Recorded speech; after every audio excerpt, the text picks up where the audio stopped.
Hey guys, this is Himanshu Kewat और लेकर आ चुका हूँ आपके लिए एक और ज़बरदस्त गवर्नमेंट जॉब अपडेट जो कि हमारा निकल के आ रहा है एसबीआई स्पेशलिस्ट ऑफिसर रिक्वायरमेंट 2023 की तरफ से। दोस्तों, एसबीआई के अंदर वेरियस पोस्ट के ऊपर वैकेंसीज निकल के आ चुकी है। यह हमारी पोस्ट ग्रुप बी की पोस्ट है। ये सभी ऑफिसर रैंक की पोस्ट है। इसमें क्या क्या वैकेंसी के रिगार्डिंग क्या क्या एज लिमिट मांगी गई है, क्या एजुकेशन क्वालिफिकेशन रखा गया है, क्या सिलेबस को कवर करना पड़ेगा और इस आपको after selection initial in hand salary क्या दी जाएगी, उसके बारे में हम कंप्लीट डिटेल में बात करेंगे। तो दोस्तों, वीडियो काफ़ी इंटरेस्टिंग रहने वाला है, तो वीडियो के अंत तक ज़रूर बने रहिएगा। चलिए चलते हैं ऑफिशियल नोटिफिकेशन की तरफ। तो दोस्तों, हम आ चुके हैं एसबीआई स्टेट यानी कि स्टेट बैंक ऑफ इंडिया की ऑफिशियल नोटिफिकेशन के ऊपर। चलिए यहाँ बात कर लेते हैं कि ऑफिशियल नोटिफिकेशन में वैकेंसी के रिगार्डिंग क्या क्या डिटेल दी गई हैं। देखिए, यहाँ बात कर लेते हैं requirement of the specialist cadre officer in state bank of India regular and contractual basis. मतलब ये रेगुलर यानी कि जो परमानेंट होते हैं और जो कॉन्ट्रैक्चुअल यानी कि जो कॉन्ट्रैक्ट के बेसिस पे आते हैं, उन दोनों के ऊपर एडवर्टाइजमेंट निकाला गया है। यहाँ बात कर लेते हैं, चलिए, online registration application and online payment of fees के बारे में। यानी कि जो आपके जो ऑनलाइन रजिस्ट्रेशन होने वाले हैं वो कब से कब तक स्टार्ट होने वाले हैं। इसको जो ऑनलाइन रजिस्ट्रेशन है वो 29 अप्रैल 2023 से स्टार्ट हो चुके हैं और रजिस्ट्रेशन की जो अंतिम तारीख है वो 19/5/2023 रखी गई है, यानी कि 19 मई 2023 रखी गई है। यानी कि आपको इसके लिए लगभग 20 दिन का समय मिल जाता है। और देखिए, यहाँ पर अगर बात कर लेते हैं डेट ऑफ ऑनलाइन टेस्ट के बारे में, यानी कि जो आपका जो एग्ज़ाम होने वाला है वो किस दिन या फिर किस मंथ में होने वाला है, तो उसके लिए जो शेड्यूल रखा गया है वो जून 2023 रखा गया है। यानी कि आपको आपका जैसे कि अप्रैल में फॉर्म भर जाएगा, उसके लिए आपको उसके बाद आपको 2 महीने का समय मिल जाएगा और उसके बाद आपको जून में एग्ज़ाम ले लिया जाएगा। और जो एडमिट कार्ड है वो आपको 10 दिन के जो आपका एडमिट कार्ड है वह जैसे कि आपको जून में आपका एग्ज़ाम होने वाला है तो आपको 10 दिन के पहले आपके एडमिट कार्ड जारी कर दिए जाएंगे। यहीं देखिए, नीचे आते हैं पोस्ट के बारे में जान लेते हैं कि इसमें क्या क्या कौन कौन सी पोस्ट रखी गई हैं। इसमें एसेंशियल एजुकेशन क्वालिफिकेशन के बारे में बात कर लेते हैं कि इसमें किस पोस्ट के लिए क्या क्या ओवरऑल एजुकेशन क्वालिफिकेशन रखा गया है।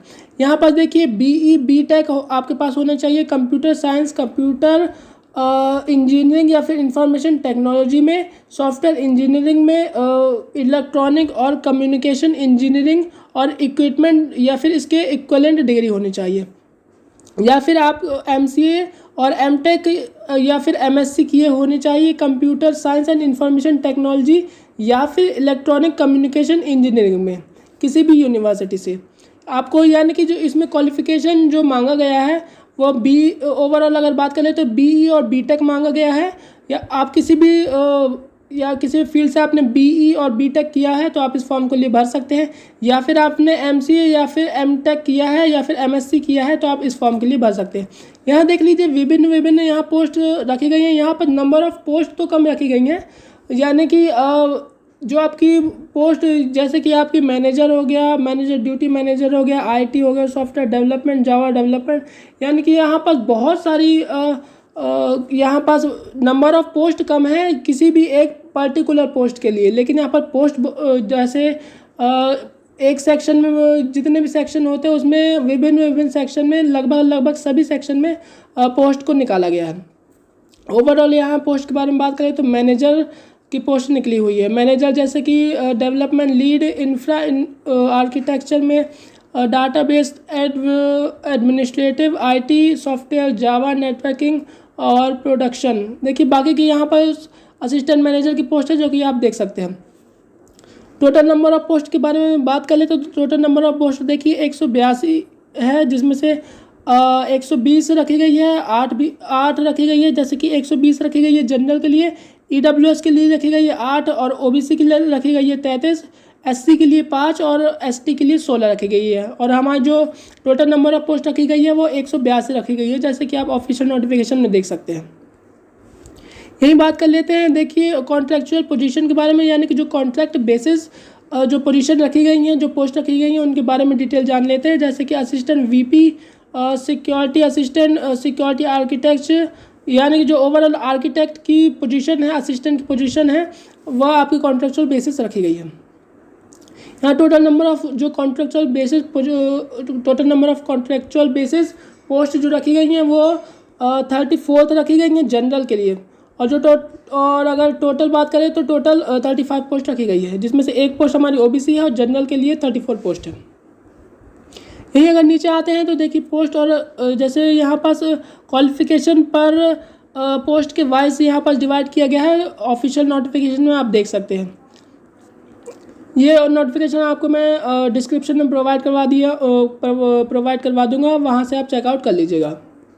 देखिए यहाँ पर नंबर ऑफ़ पोस्ट बहुत सारे, जितने भी पोस्ट बहुत सारी, जैसे assistant manager, system administration, Linux हो गया, जावा डेवलपर हो गया, यहाँ पर बहुत सारी जितने टाइप्स की पोस्ट होती हैं अगर बात किया जाए तो उसमें सभी में लगभग वैकेंसी यहाँ पास एसबीआई ने निकाली है, जिसके लिए क्वालिफिकेशन ओवरऑल तो बी टेक मांगा गया है, लेकिन जो पर्टिकुलर पोस्ट के लिए जो क्वालिफिकेशन है वो किसी पोस्ट में अलग मांगा गया है।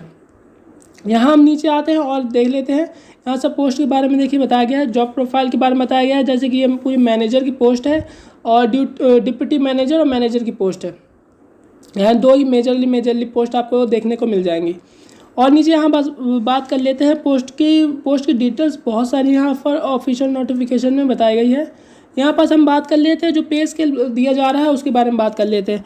तो आपका जो जैसे जो आपकी पोस्ट सीरियल नंबर 1 से 2 है उसके लिए बेसिक पे 63,340 रखा गया है, और जो आपकी सीरियल नंबर 3 से 18 के अंतर्गत आती है वो उसका बेसिक पे 48,000 के समथिंग रखा गया है, और जो आपकी सीरियल नंबर 19 से 33 के अंतर्गत आती है उसमें जो बेसिक पे रखा गया है वो 36,000 रखा गया है। ये जो तीनों है वो आपको परमानेंट या फिर रेगुलर आपको कहा जा सकता है उस पोजीशन के लिए आपको देखने को मिलेगी, जो कि बहुत बढ़िया सैलरी इसमें दी जा रही है। लेकिन जो कॉन्ट्रेक्चुअल पोजीशन है उसमें आप रेंज देख सकते हैं, जो आप सीरियल नंबर 34 है उससे सीरियल नंबर 34 से सीरियल नंबर 52 तक जो पोजीशन रखी गई है उसमें आपकी जो रेंज रहने वाली है वो भी काफ़ी अच्छी रहने वाली है। जैसे आपकी 28 लाख से 31 लाख से पर एनुअल आपको मिलेगा। यहाँ पर आप देख सकते हैं कॉन्ट्रेक्चुअल बेसिस में अगर सैलरी के हिसाब से बात की जाए तो काफ़ी अच्छी सैलरी दे रहे हैं एसबीआई। यहाँ पर नीचे आते हैं देखिए, और अगर बात कर लेते हैं सिलेबस के बारे में कि इसमें क्या क्या सिलेबस रखा गया है, तो इसमें जो जनरल एप्टीट्यूड और प्रोफेशनल नॉलेज 2 प्रकार के इसमें सेक्शन डिवाइड किए गए हैं, जिसमें से जनरल एप्टीट्यूड में टेस्ट ऑफ रीजनिंग और क्वांटिटिव एप्टीट्यूड रखे गए हैं, जिसमें रीजनिंग में 50 और क्वांटिटिव एप्टीट्यूड यानी कि मैथ उसमें 35 क्वेश्चन आने वाले हैं। यह आपके 50 और 35 नंबर के ही रहेंगे, मतलब एक क्वेश्चन के लिए 1 नंबर मिले जाएंगे आपको, और इसमें टोटल टाइम आपको 90 मिनट मिलेगा। इसमें तीसरा सेक्शन ये भी है कि इसमें जनरल इंग्लिश भी पूछी जा रही है और इसमें भी आपको 35 क्वेश्चन मिलेंगे। टोटल नंबर ऑफ़ क्वेश्चन आपको 120 मिलेंगे, जिसके लिए आपको 90 मिनट का समय मिल जाएगा। ये अगर जो सेक्शन 2 की बात कर ले तो जिसमें आपको जनरल आईटी नॉलेज और रोल बेस नॉलेज आपको देखने को मिलेगा, यानी रोल बेस यानी जैसे मैनेजर हो गया, डिप्टी मैनेजर हो गया, उस प्रकार से। इसमें आपको जो आईटी नॉलेज है उसके लिए आपको नंबर ऑफ़ क्वेश्चन 25 और रोल बेस्ड नॉलेज है उसमें नंबर ऑफ़ क्वेश्चन 50 देखने को मिल जाएंगे। टोटल आपको इसके लिए 70 मिनट का समय मिलेगा और आपके नंबर ऑफ़ क्वेश्चन 150 रहने वाले हैं। यहाँ अगर वेटेज के बारे में बात कर ली जाए तो देखिए जैसे कि बताया गया है, उससे पहले अगर आप नेगेटिव मार्किंग के बारे में बात की जाए तो इसमें मुझे नेगेटिव मार्किंग का तो ऐसा कुछ बताया नहीं गया है। बाकी अगर हम वेटेज और पैटर्न के बारे में बताया गया है, जैसे नेगेटिव मार्किंग अदर एग्जाम्स में होती है तो 0.25 नंबर की नेगेटिव मार्किंग हो सकती है। यहाँ वेटेज और पैटर्न्स के बारे में बताया गया है। देखिए जैसे आपको रिटर्न टेस्ट है उसमें आपको 70% नंबर रखे गए हैं, और जो आपका इंटरव्यू है उसके लिए आपको 30% नंबर रखे गए हैं। सिलेक्शन प्रोसीजर के बारे में बात करें तो देखिए आपको जो आपका सबसे पहले आपका एग्ज़ाम होगा, उसके बाद अगर आप एग्ज़ाम में क्वालिफाई कर जाते हैं तो आपका सेकंड स्टेज में आपका इंटरव्यू होगा, जिसमें आपको 30% नंबर ऑफ जो आपका वेटेज है नंबर्स का वो 30% रखा गया है। यही देखिए नोटिफिकेशन में बाकी चीज़ें बताई गई हैं। तो देखो दोस्तों, ये रहा ऑफिशियल नोटिफिकेशन के रिगार्डिंग एक कंप्लीट वीडियो जो कि हमारा रिलीज़ किया गया था एसबीआई के requirement of the bank manager और जो डिप्टी मैनेजर की पोस्ट के ऊपर। अगर आपको किसी प्रकार की दिक्कत आती है तो आप मुझसे कमेंट बॉक्स में पूछ सकते हैं। तो दोस्तों, और latest government vacancy, latest government jobs और एडमिट कार्ड और रिजल्ट से जुड़ी हुई पल पल की अपडेट पाने के लिए चैनल को सब्सक्राइब कीजिएगा। चलिए दोस्तों, मिलते हैं नेक्स्ट वीडियो में नेक्स्ट अपडेट में।